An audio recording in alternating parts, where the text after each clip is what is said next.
Hello everyone, welcome back to गिराना academy. तो last lecture के अंदर हमने क्लास 9th आईसीएससी केमिस्ट्री का चैप्टर नंबर 2 है जिसका नाम है केमिकल चेंजेस एंड रिएक्शन। उसका जो सेकंड पार्ट था उसकी थ्योरी हमने डिस्कस कर ली थी। आई होप आपने उनकी जो वीडियोस है वो जरूर देख ली होगी। आज के लेक्चर के अंदर हम उसी की exercise that is exercise 2B के जो फर्स्ट 9 क्वेश्चंस हैं उनको डिस्कस करने वाले हैं। और हाँ, ऊपर जितने भी चैनल और जो पेजेस दिए गए हैं उनके जो लिंक्स है वो हमने डिस्क्रिप्शन बॉक्स में डाल दिए हैं। तो बिना कोई टाइम वेस्ट किए चलिए शुरू करते हैं।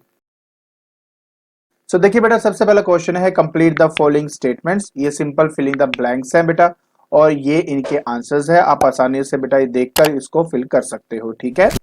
सेकंड क्वेश्चन क्या था कि when hydrogen Burns in oxygen water is formed, मतलब ये दोनों आपस में कंबाइन होके तो ये हो गया बेटा सिंथेसिस या कॉम्बिनेशन रिएक्शन को रिप्रेजेंट कर रहा है यहाँ पर। और जब हम इलेक्ट्रिसिटी पास करते हैं तो उस केस में पानी में से एसिडिफाइड वाटर होता है वैसे तो उसमें हाइड्रोजन एंड ऑक्सीजन जो है वो बन जाता था। तो इसका मतलब है कि ये हो गया डिसोसिएशन रिएक्शन होगा जिसमें ये टूट रहे हैं, राइट। मेरे पास जो पहला है वो हमारे पास हो गया बेटा कॉम्बिनेशन रिएक्शन, दूसरा होगा डिकम्पोजिशन रिएक्शन जिसमें डिकम्पोज होकर वो हाइड्रोजन एंड ऑक्सीजन में आपका बेटा बन रहा है। फिर आता है explain giving one example for each of the following chemical changes. पहले आता है बेटा डबल डिकम्पोजिशन। तो देखिए बेटा, मैंने आपको पहले भी बताया था कि अगर ए बी मान लेते हैं कि मेरे पास एक रिएक्टेंट है और सी डी मान लीजिए दूसरा रिएक्टेंट है। जब ये अपने रेडिकल में स्प्लिट होता है तो एक दूसरे के साथ इंटरचेंज होकर मान लेते हैं कि बेटा ए डी और साथ में बेटा B C as a product आपके पास बने तो उसको डबल डिकम्पोजिशन रिएक्शन कहते हैं। फिर आता है बेटा थर्मल डिसोसिएशन।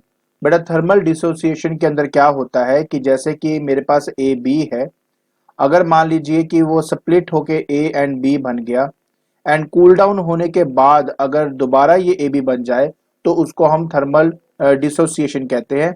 इस कंडीशन के अंदर ये सिर्फ टेक प्लेस करना चाहिए हीट की वजह से, तो तभी हम इसको थर्मल डिसोसिएशन कहेंगे।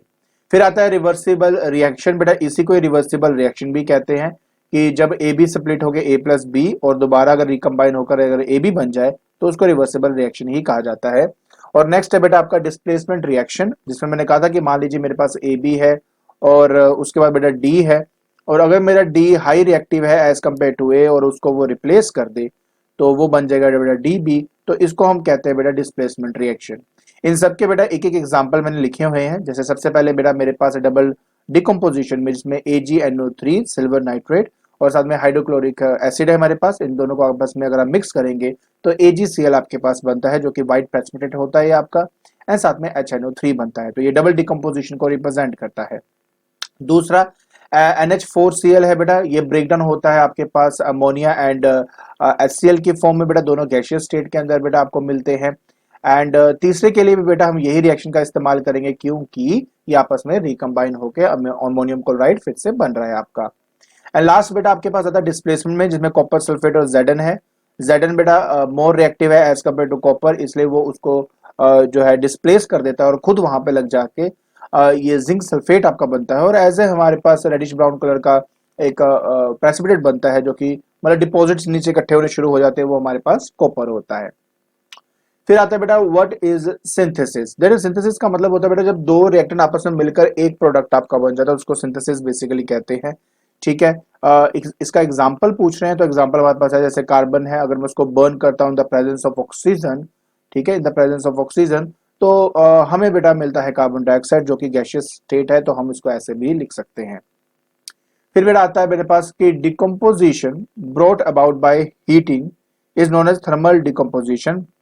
So what is the difference between thermal decomposition and thermal dissociation and thermal decomposition? बेटा बहुत बड़ा डिफरेंस है। पहली बात ये कि एक ऐसा डिकम्पोजिशन रिएक्शन जिसके लिए हमने हीट प्रोवाइड की हो, लेकिन जैसे मान लो मैं आपको एक सिंपल सा एग्जांपल देता हूँ। जैसे मान लो मेरे पास ए बी है, मैंने उसको बेटा एक हीट प्रोवाइड करी, उससे वो बन गया ए प्लस बी, लेकिन कूल डाउन होने के बाद दोबारा अगर ये ए बी नहीं बनता तो उसको थर्मल डिकम्पोजिशन कहेंगे। लेकिन अगर ये दोबारा आपस में रिकम्बाइन होकर मतलब कूलिंग के बाद आफ्टर रिकम्बाइन होकर ये ए बी अगर बन जाए तो बेटा उसको फिर थर्मल डिसोसिएशन का नाम देते हैं, और यही दोनों का सबसे बड़ा डिफरेंस है बेटा आपका। तो जैसे मैंने कहा कि मेरे पास क्या है बेटा कि अगर एक ऐसा reaction which is brought about by heat only without any recombination on cooling, thermal decomposition हो गया। एक ऐसा रिवर्सिबल डिकम्पोजिशन, ठीक है, जो हीट की वजह से बेटा टेक प्लेस किया हो तो उसको थर्मल डिसोसिएशन का हमने नाम दिया है। फिर आता है बेटा define neutralisation reaction with an example. आपको अच्छी तरह पता है बेटा कि अगर हमारे पास एक एसिड है और एक बेस है, अगर उनको आपस में मिलाया जाए तो वो सॉल्ट एंड वाटर बनाते हैं। उस तरह की रिएक्शन को न्यूट्रलाइजेशन रिएक्शन कहा जाता है। अब उसने कहा कि एक बैलेंस्ड इक्वेशन बताइए और उसके 3 एप्लीकेशन बताइए। तो ये बेटा आपका एग्जांपल है, जैसे कि मेरे पास सोडियम हाइड्रोक्साइड है, HCl है, जिसके साथ OH ग्रुप होता है ना बेटा, आपका हाइड्रोक्साइड ग्रुप होता है ना बेटा, जिसके साथ वो हमारा बेटा बेस होता है, ठीक है। और H पॉजिटिव आयन जिसके साथ होता है बेटा वो हमारा एसिड होता है। अब इन दोनों को बेटा आपस में रिएक्ट किया तो ये जो आपके पास बना है बेटा ये आपका सॉल्ट है और साथ में क्या बन रहा है बेटा, आपका वाटर बन रहा है। तो ये है न्यूट्रलाइजेशन रिएक्शन। ऐसे 3 आपसे पूछे गए थे बेटा, मैंने आपको एक एक करके अच्छे से सब बताया हुआ बेटा कि अगर हमारे पास कोई भी बी है, अगर वो हमें काट लेती है तो वो बेसिकली हमारे स्किन के अंदर फॉर्मिक एसिड जो है वो इंसर्ट कर देती है, जिसकी वजह से हमें पेन फील होती है, राइट। लेकिन अगर उसी स्पॉट पर अगर मान लीजिए मैं स्लेक्ट लाइम लगा देता हूँ या बेकिंग सोडा लगा देता हूँ तो उससे वो जो ईचिंग या पेन है वो कम हो जाती है आपकी, ठीक है ना। अगर मान लो एसिड किसी वजह से आपके क्लोथ पर गिर जाता है तो उसी वक्त उसको न्यूट्रलाइज करने के लिए अमोनिया सोल्यूशन का इस्तेमाल करना चाहिए।